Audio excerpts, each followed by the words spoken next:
로마서 1장 18절 19절 말씀을 읽어드립니다. 하나님의 진노가 불의로 진리를 막는 사람들의 모든 경건하지 않음과 불의에 대하여 하늘로부터 나타나나니 이는 하나님을 알만한 것이 그들 속에 보임이라. 하나님께서 이를 그들에게 보이셨느니라. 아멘. 그래서 말씀드린 대로 지난 수요일 저녁에 로마서 성경 퀴즈 대회가 있었습니다. 참목장들이 열심히 준비해서 참여를 했고요. 함께 선한 경쟁도 하고 웃기도 하고 너무나 기쁜 시간이었습니다. 정답을 맞추는 그 성취감도 있지만 때로는요 헷갈려서 잘못된 답을 쓰고 막 안타까워하는 그런 모습도 역력하게 볼 수가 있었습니다.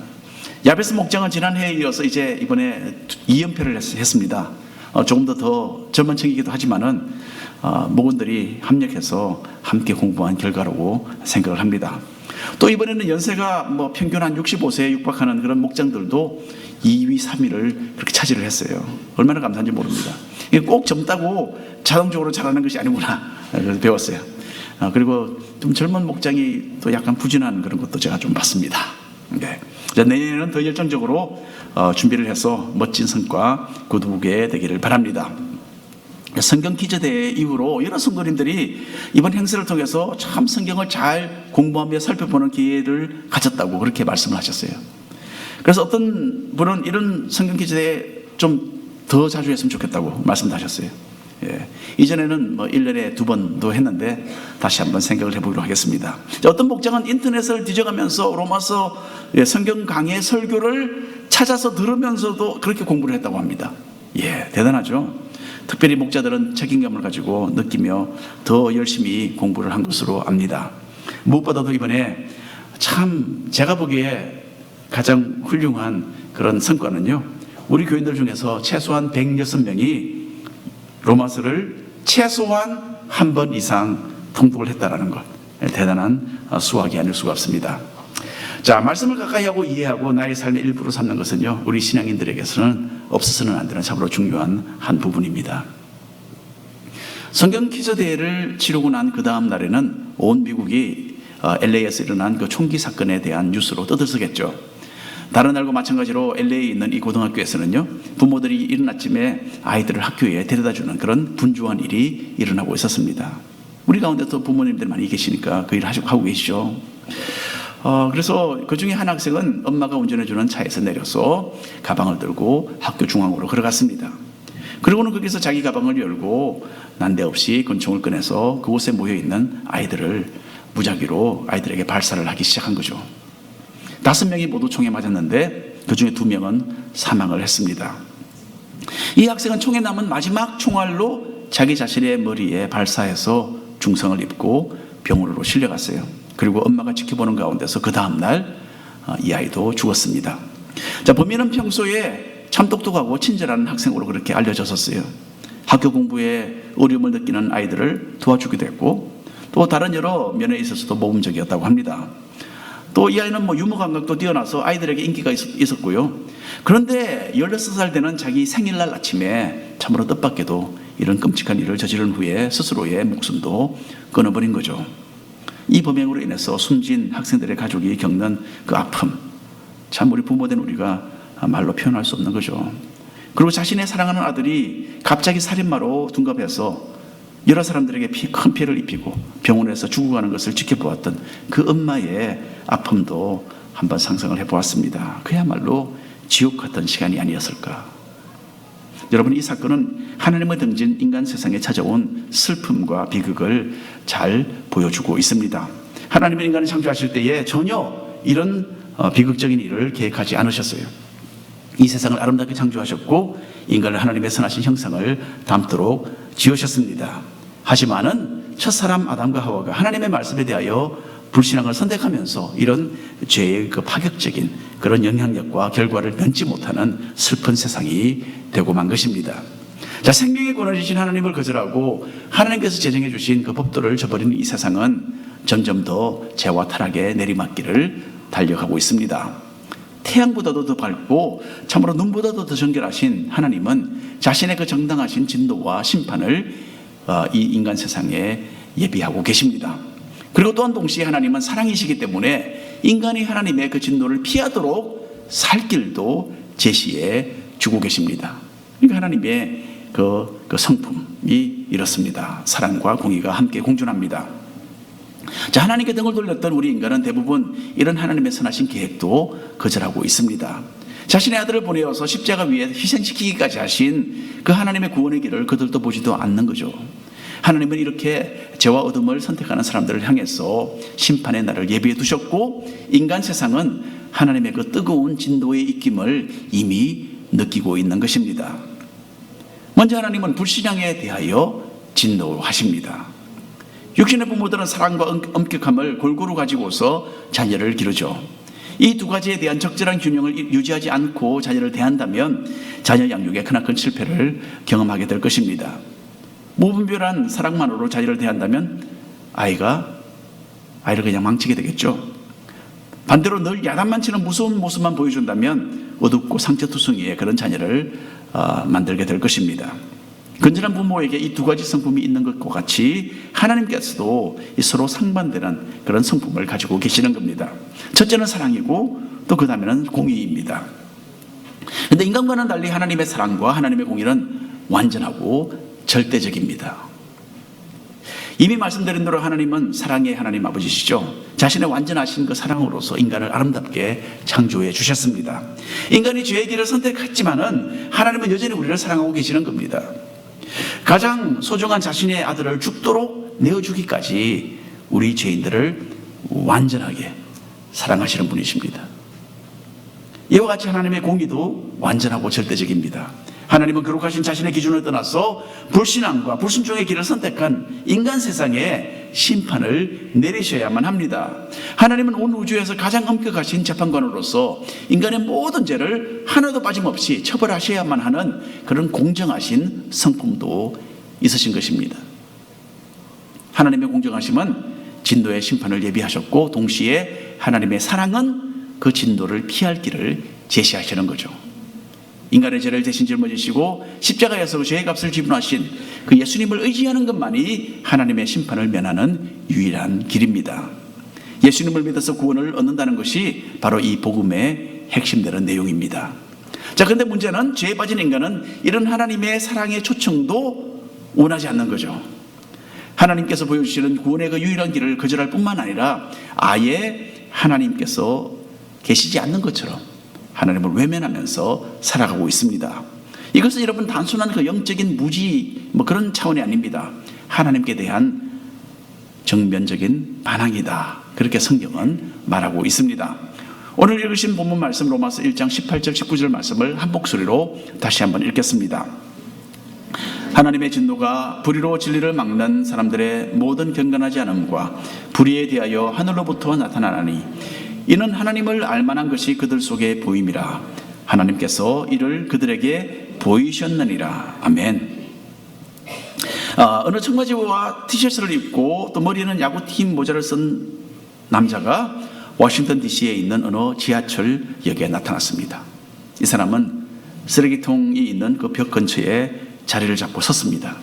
그리고 자기의 가방을 열고서 그 안에서 바이올린을 하나 꺼내서 연주하기 시작했습니다. 고전적인 음악 작품 6개를 연주를 했는데요. 6곡을 연주를 했는데 그 시간은 총 43분이 걸렸다고 합니다. 그동안에 모두 그 앞을 1097명의 사람이 그 앞을 지나갔는데요. 잠시라도 서서 그 사람의 연주를 들은 사람은 불과 7명이라고 합니다. 1000명이 넘게 지나갔지만은 7명이 그 사람의 음악의 연주를 들었습니다. 나머지의 대다수의 사람들은 그 연주자가 마치 없는 것 같이 외면하고 지나갔다라는 이야기입니다. 이 바이올린 연주자는 전 세계에서 가장 훌륭한 바이올리니스트로 손꼽히는 조슈아 벨이라는 사람이었어요.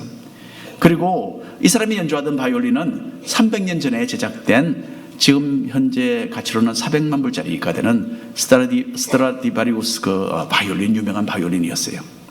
가장 훌륭한 음악가가 최고의 바이올린으로 가장 아름다운 곡을 연주했지만은 사람들은 외면하고 지나갔던 것입니다. 사람들이 조슈아 벨을 외면하고 그 연주에 상관하지 않았던 것과 같이 사람들은 하나님에 대해서도 대부분 비슷한 반응을 보이고 있습니다. 세상의 것에 온통 마음을 빼앗긴 나머지 온 우주를 만드신 가장 위대한 예술가이신 하나님은 인식하지 못하고 있는 거죠. 그리고 하나님이 계신다는 것은 알면서도 그분에 대해서 관심을 끄고 등을 돌린 채로 사는 사람들이 대부분입니다. 여러분, 이 세상에 많은 죄가 있지만은 그 중에 가장 근원적인 죄는 불신앙의 죄입니다. 하나님을 믿지 않는 것과 하나님이 하신 말씀을 거부하는 것은 인류의 가장 처음 죄이기도 합니다. 그리고 지금도 인간은 이 죄의 영향력 아래 깊이 빠져 있습니다. 눈에 보이지도 않는 하나님의 그 존재에 대해서 믿지 못하는 것, 또 그렇기 때문에 하나님이 계시지 않는 것처럼 외면하며 사는 것, 뭐 이거 당연한 것 아니냐라는 질문을 할 수 있죠.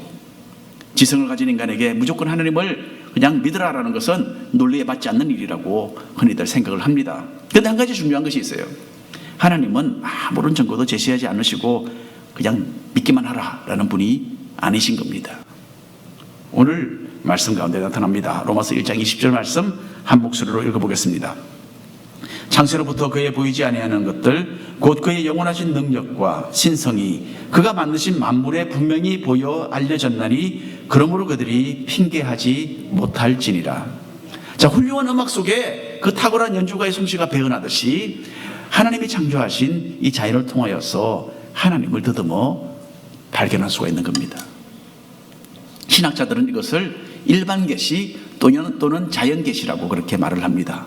자연 세계를 관찰하는 가운데서 이 세상을 만드신 그분이 있고 또 그분이 어떤 분이라는 것에 대한 어떤 이해를 가질 수 있다라는 거죠. 자, 일반 계시와 구별되는 것이 있는데 그것을 특별 계시라고 합니다. 하나님은 성경 말씀을 통해서 자신을 나타내시고 자신의 뜻과 자신의 기준을 사람들에게 알려주셨어요. 더 상세하게. 또 물론 가장 분명한 특별 계시는 예수님이시죠. 이 땅에 오신 예수님. 예수님께서는 이 땅에 오셔서 하나님이 어떤 분이시고 어떤 계획을 가지고 계시며 어떤 경로를 통해서 인간을 구원하시는지에 대하여서 아주 분명하게 명확하게 우리에게 알려주셨습니다. 특별 계시입니다. 자, 일반 계시로는 하나님의 존재에 대해서 알 수는 있지만은 이 구원의 길에 대해서는 알 길이 없습니다. 그러니까 자연을 통하여서 얻게 되는 이 하나님에 대한 이해로는요, 죄의 문제를 해결할 수가 없고 따라서 구원을 얻지를 못하는 겁니다. 그렇기 때문에 우리에게는요, 이 특별 계시가 모두 필요한 겁니다. 그렇기 때문에 우리가 이 복음을 들고서 믿지 않는 사람에게 전해야 되는 거죠. 아직 복음을 듣지 못한 사람들에게도 하나님의 직접적인 말씀을 담은 이 성경과 이 땅에 오신 그래서 우리의 구원을 이루어 주신 예수님의 가르침을 통하여서 이 구원 얻는 그 믿음을 우리는 얻게 되는 겁니다. 오늘 본문으로 들어와서 사도 바울은 일단 이 자연을 통한 하나님의 이 일반 계시로서 하나님의 존재를 어느 정도 이해할 수 있다라는 것을 말하고 있습니다. 그래서 하나님이 없다고 하거나 또 하나님이 없는 것처럼 살아가는 사람들이 내세울 핑계가 없다라고 선언하고 있습니다. 여러분, 집을 지은 사람이 있기 때문에 집이 있지 않습니까? 마찬가지로 이 세상이 있다는 것은 이 세상을 만드신 하나님이 존재한다는 것을 보여주는 겁니다.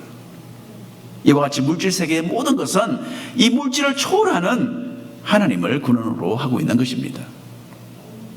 밤하늘에 펼쳐져 있는 그 광대한 우주를 보면서 인간은 자신이 얼마나 미세하고 고난받으러 하나님을 얼마나 광대하신지를 짐작하게 되는 겁니다.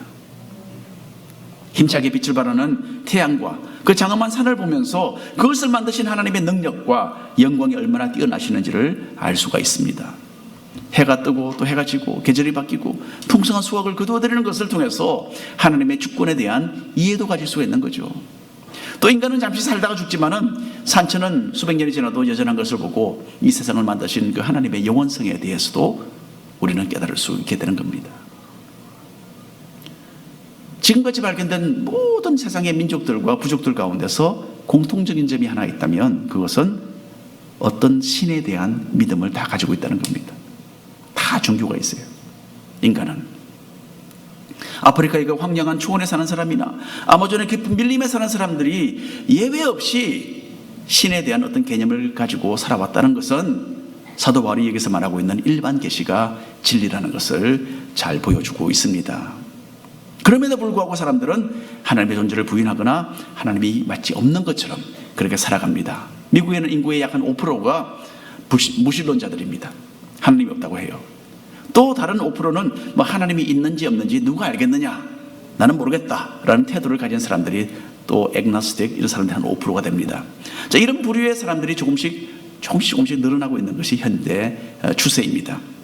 더 중요한 것은요, 대부분의 사람들은 하나님에 대해서 관심을 끄고 산다는 거예요. 인구의 65%는 하나님에 대해서 진지하게 생각을 하지 않는 사람들입니다. 신앙이 분명한 사람은 15%밖에 되지 않습니다. 미국 인구에. 자, 그런데도 전 세계적으로 볼 때 미국은 그래도 좀 양호한 편이에요. 유럽의 스웨덴 같은 나라는 세상에서 가장 신앙이 없는 나라로 그렇게 판정이 되었어요. 절대 대다수의 사람들이 평생토록 하나님에 대해서는 전혀 생각을 하지 않고 사는 것으로 그렇게 나타났어요. 예. 여러분, 독일과 아프리카를 옮겨 다니면서 사는 참새 종류의 작은 새가 있다고 합니다. 이 새는 여름에는 유럽에 살고 날씨가 좀 추워지면 자리를 옮겨서 아프리카로 멀리 날아가서 거기서 겨울을 보낸다고 합니다. 그런데 참 신기한 것은요, 어미새가 새끼를 두고 유럽에 남겨두고 먼저 아프리카로 떠난대요. 그러면 새끼들은 여러 주를 혼자 지내면서 좀 건강해지고 막 커져서 그 후에 날아서 자기 종류의 어미새가 있는 그 아프리카 그 지역에 도착을 한답니다. 어떻게 새끼들이 어미새들의 도움도 전혀 없이 수천 마일을 날아가서 아프리카 그 지역에 도착하는지, 이게 큰 미스터리라고 합니다. 얘들이 무슨 지능이 있겠습니까? 지도를 보고 어떻게 GPS도 없고 어떻게 그걸 알아서 가느냐는 말이에요. 정확하게 자기들이 가야 할 그 길을 본능적으로 안다는 것은 참 우리의 이해를 초월하는 그런 일입니다. 하나님께서 이 새들이 이주해야 할 그 지역에 대한 그 내용을 유전적으로 그 속에 입력해 두셨다라는 것 외에는 다른 설명이 가능하지 않습니다. 마찬가지로 하나님의 존재를 인식하고 하나님을 찾아야 한다는 것은 우리 인간의 본능입니다. 우리는 하나님의 형상으로 지음을 받았고 또 하나님은 일반 계시를 통해서 자신의 존재에 대하여 드러내고 계시기 때문입니다. 하지만 죄에 빠진 인간은 이런 영적인 본능조차도 거부하고 그것을 억누르고 하나님을 외면하기로 결정을 하는 겁니다. 하나님은 이런 불신앙에 대하여 진노하십니다. 그만큼 우리가 하나님을 감지할 수 있도록 자신에 대한 계시를 자연 속에 남겨두셨기 때문입니다. 따라서 오늘 말씀은 하나님이 없는 것처럼 사는 사람들이 내세울 핑계가 전혀 없다, 그렇게 선언하고 있습니다. 이런저런 핑계를 내겠죠. 이런저런. 그러나 그것은 핑계가 될 수 없다는 거죠. 교회 생활을 하지만은 예수님을 근성으로 만일에 믿고 진지하게 따르지 않는다면 오늘 이 말씀을 경고로 삼으시기를 바랍니다. 우리는 일반 계시는 물론이고 하나님의 특별 계시의 혜택까지 받은 사람들입니다.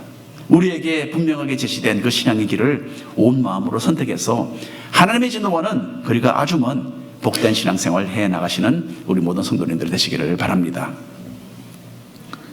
두 번째로 거룩하신 하나님께서는 인간의 그 불신앙에 대하여 다양한 모습으로 진노를 바라십니다. 온 우주를 다스리시는 임금님을 인정하지 않고 도리어 반역하는 이 세상을 향한 하나님의 심판은 이미 결정되어 있습니다. 예수님께서 구름을 타시고 다시 이 땅에 재림하시는 장래의 그날에 하나님을 저버린 그 죄에 대한 하나님의 불타는 진노가 이 온 땅에 쏟아질 것입니다. 여기에 대한 내용은 여러분 요한계시록을 펼쳐보면 너무나 생생하게 기록이 되어 있습니다.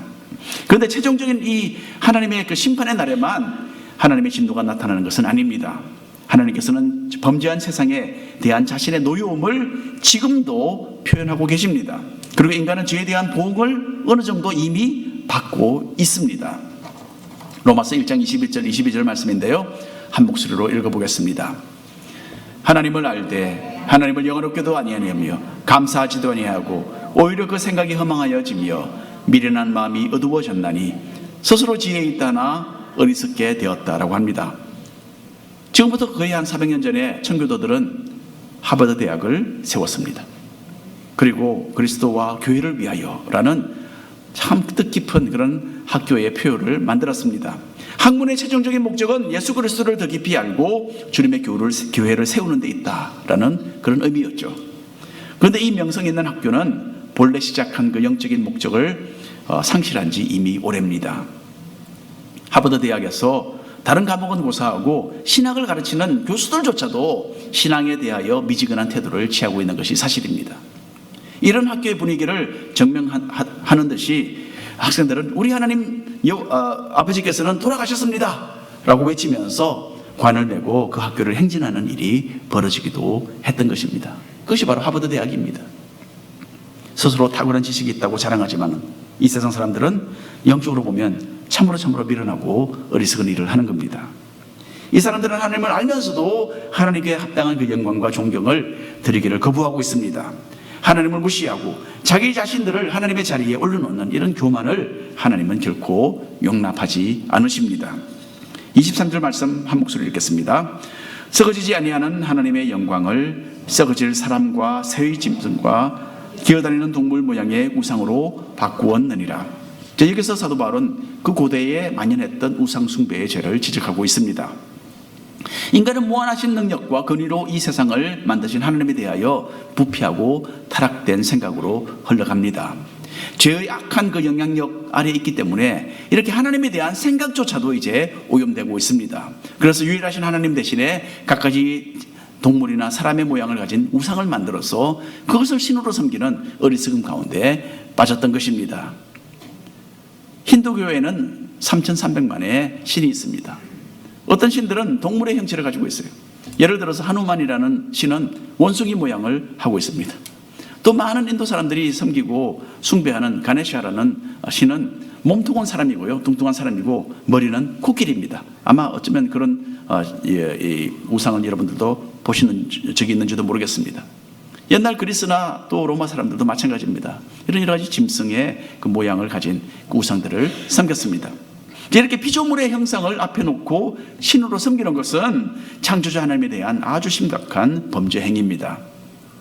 여러분 어떻습니까? 만일 인형을 하나 세워놓고 그것을 그 옷을 입히고 거기다가 그 인형에게 아버지, 어머니라고 부르면서 정성스럽게 인형에게 그렇게 공경을 표시한다면 여러분 진짜 어머니들이 아버님들이 보고 어떻게 하겠습니까? 기절하지 않으시겠습니까? 예, 그걸 보고 하나님을 향해서 올라가야 할 감사와 찬양과 예배가 거짓신이나 우상에게 가는 것은 십계명에서도 가장 먼저 금지된 내용이었어요. 24절 25절 말씀 읽겠습니다. 한 절씩 나눠서 읽겠습니다. 그러므로 하나님께서 그들의 마음의 정욕대로 들어오매 내버려 두사 그들의 몸을 서로 욕되게 하게 하셨으니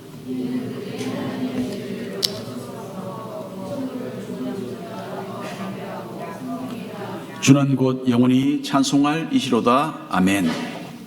하나님께서는 우상 숭배자들이 자신들의 몸을 서로 욕되게 하도록 방치해 두시는 것으로 심판을 삼으셨다. 그렇게 지금 기록이 되어 있습니다.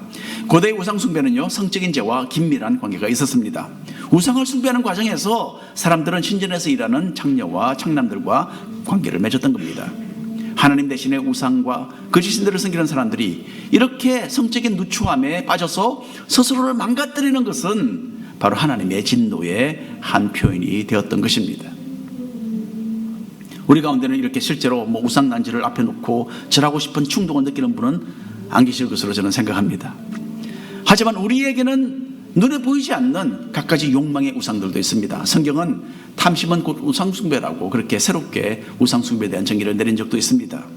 하나님에게서 시선을 떼어놓도록 하는 것이 다 우상이라는 것을 알고 자기 스스로를 지켜나가시는 우리 성도님들 되시기를 바랍니다. 로마서 1장 26절부터 27절까지 말씀을 또 다시 한 절씩 나눠서 읽겠습니다.